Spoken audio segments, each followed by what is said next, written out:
Rio Iriru. O Rio Madeira antes e depois das hidrelétricas.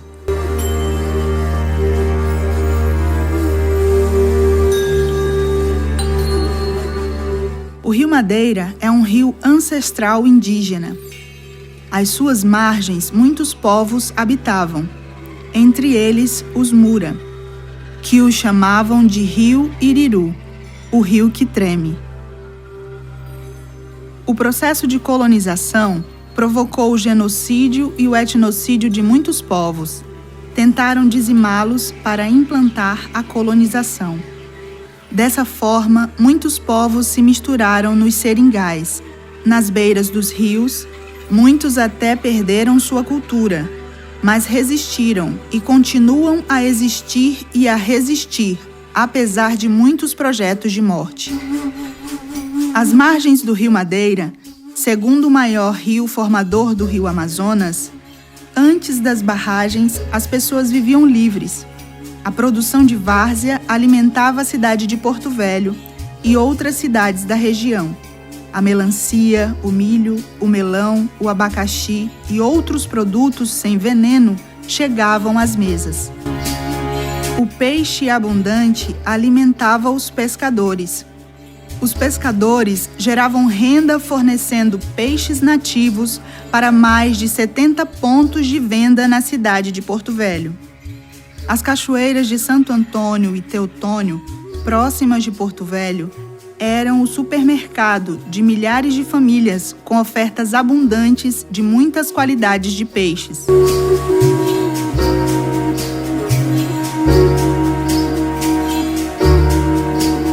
Os povos indígenas, que habitam algumas terras indígenas na bacia do Rio Madeira, abaixo e acima das hidrelétricas, o têm como sua principal fonte de alimento, de vida.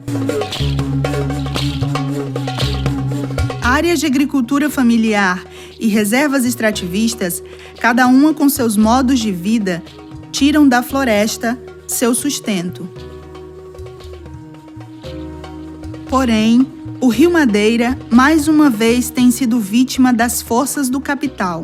Um complexo hidrelétrico foi planejado, visando futuramente implantar uma hidrovia para ligar a bacia do Rio Madeira à bacia do Rio Paraguai, visando transformar tudo na República de La Soya.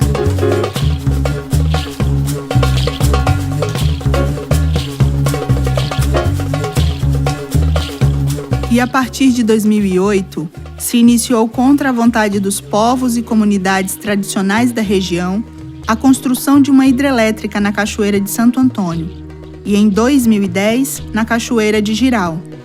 A partir daí, tudo mudou. As cachoeiras de Santo Antônio e de Jirau foram destruídas para dar lugar às barragens. Dezenas de toneladas de peixes morreram com o início das obras.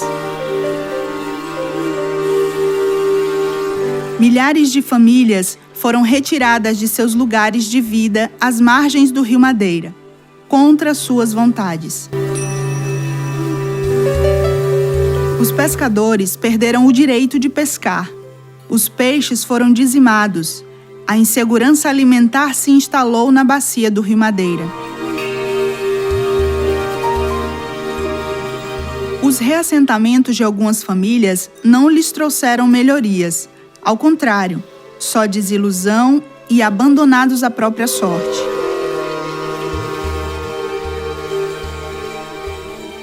Como se não bastasse, devido ao impedimento do curso natural do rio, somado às intensas mudanças climáticas, uma grande inundação se formou e tomou conta de toda a bacia do Rio Madeira, no início do ano de 2014.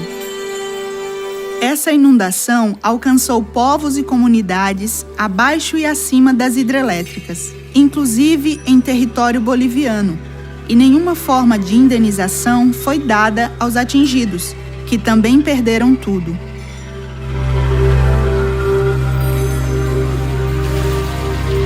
As casas, as áreas de produção, a várzea, a floresta, os animais, tudo foi inundado.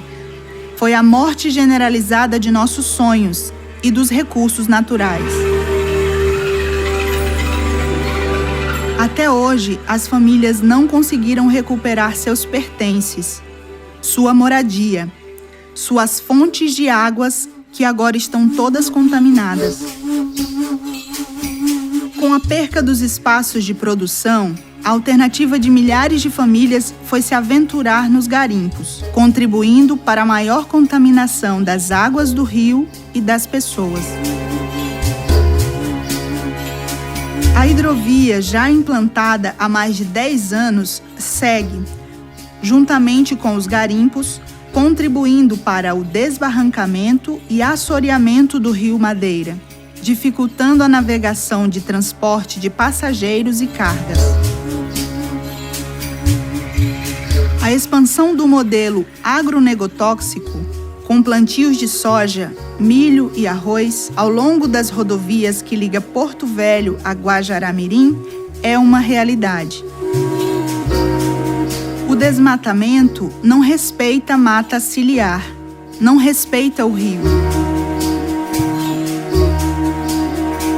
A aplicação de veneno e o assoreamento carregado pelas chuvas colabora com o extermínio de espécies de peixes, aves e com a morte do rio.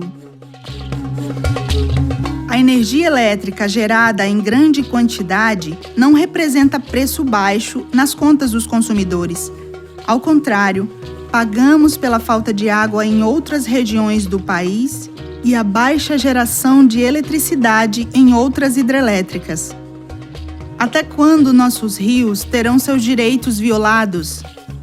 Por que os recursos gerados pela arrecadação, pelo uso do bem público, a água, para gerar energia, não chegam até a nossa população?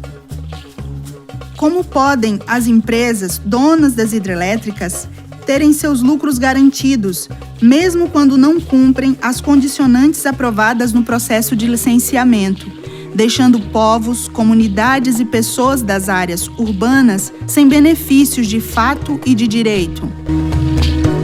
Defendemos a transição energética justa, inclusiva e popular, com a viabilização de micro e mini sistemas descentralizados de geração de energia renováveis, solar e biodigestor.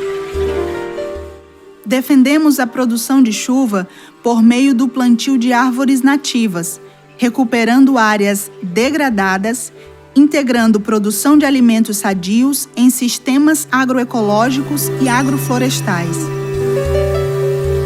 O Comitê de Defesa da Vida Amazônica na Bacia do Rio Madeira, Convida, defende os rios como portadores de direitos, partes fundamentais da Mãe Terra, para garantir equilíbrio e serviços ambientais para as atuais e futuras gerações.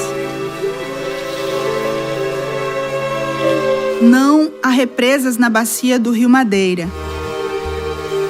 Sim à vida. Rios vivos, vida livre.